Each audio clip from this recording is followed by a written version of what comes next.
Welcome, PaleriderTV. This story comes out of Florida. Florida is using the driver shortage and all kinds of stuff to try to get an exemption for the federal regulations about CDL training. CVTA, Commercial Vehicle Training Association, I think that's what that stands for. Trucker wages at stake in Florida's CDL Exemption Request. Driver training groups tell FMCSA that more flexibility will reduce testing delays. All right, this is a good one here. I don't know. Flexibility sought by the state of Florida in the current CDL training regulations could, if approved by safety officials, cut down on lost wages for drivers, according to driver training schools. In comments filed Wednesday on Florida's exemption petition, which was filed with the FMCSA last month, Danny Bradford, Commercial Vehicle Training Association, CVTA, chairman, said that the additional flexibility that the exemption would give Florida's CDL testing program would help address skills testing delays. These delays put jobs on hold for 258,744 drivers and resulted in over $1 billion in lost wages for these drivers. Where do they come up with these numbers?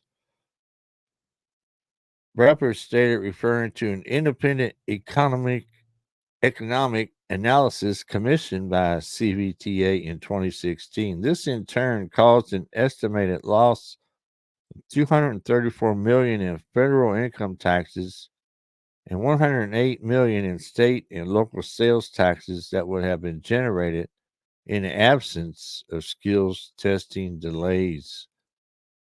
Such delays would be even more costly now, Bradford contends, because driver wages have improved since CVTA analysis. He cited an American Trucking Association study showing that driver compensation increased 18% between 2019 and 2021. Federal regulations require a three-part CDL skills test: pre-trip inspection, basic vehicle control skills, and on-road skills to be administered and completed in that order. If an applicant fails one part of the test, he or she is not allowed to start the next part of the test, but instead must return on a different day to retake all three parts. But as it explains in its petition, the Florida Department of Highway Safety and Motor Vehicles wants prospective new drivers, at the discretion of skilled testers, to be allowed to continue testing subsequent segments of the CDL skills test if they fail the pre-trip inspection or the basic vehicle control skills segment. The applicant would be allowed to return at a later date to retest only the failed segments. So out of the three segments, say if they fail the pre-trip, they can't continue on the other parts as the rule stands now. So they'll have to come back at another date to start all over from the beginning, pre-trip and the other two segments. So if they fail the second segment, they'll still have to come back. And if they fail the third segment, they have to come back and do it all over again. I don't know. In supporting the agency's exemption, Bradford also said that skills testing delays can cause a new driver's skills to deteriorate. The longer an applicant must wait to take a CDL skills test, the further they are from the training they received to prepare for the exam. Allowing an applicant to test as quickly as possible and begin their job means they will continue repetition in the skills needed to be a safe commercial motor vehicle operator and will retain more of what you learn in the training. I kind of agree with that there. If you old saying in the Marine Corps: if you don't use it, you're going to lose it, as far as your training and everything. So that's a good point there, I guess. The National Tank Truck Carriers, which represents more than 500 companies that support or specialize in cargo tank services, agreed with CVTA, noting that if a petition is approved, skills testers in Florida will be able to devote less time to areas in which drivers have already shown they are competent, increasing the efficiency of the CDL credential process. Given the well documented commercial driver shortage, it is imperative that we reduce barriers to individuals attaining the proper credentials for operating commercial vehicles, wrote William Lusk, NTTC Director of Education and Government Relations.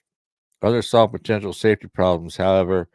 An applicant failing the pre-trip and then being allowed to continue is not only unsafe but irresponsible, according to one commenter.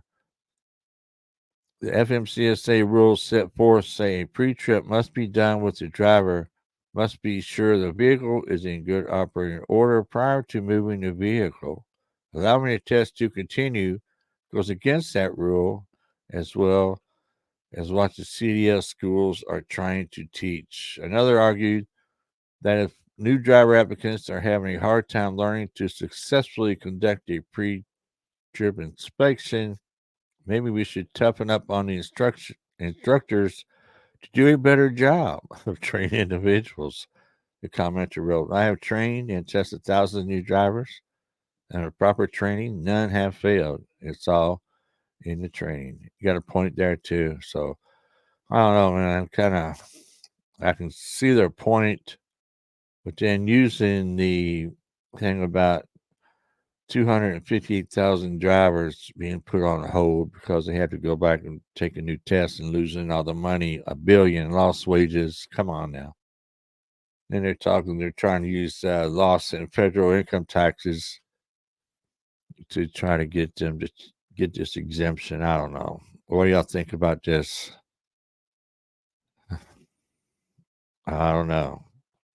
But the one commenter said it's all the training. Train, train, train.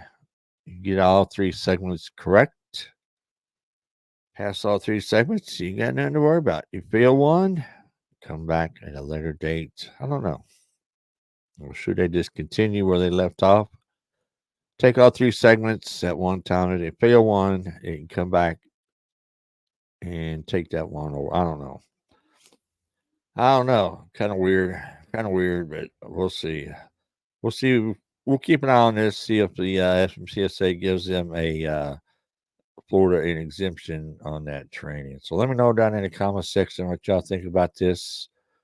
Sure to check out this video right over here. And I appreciate everybody watching. Everybody have a good day and stay safe.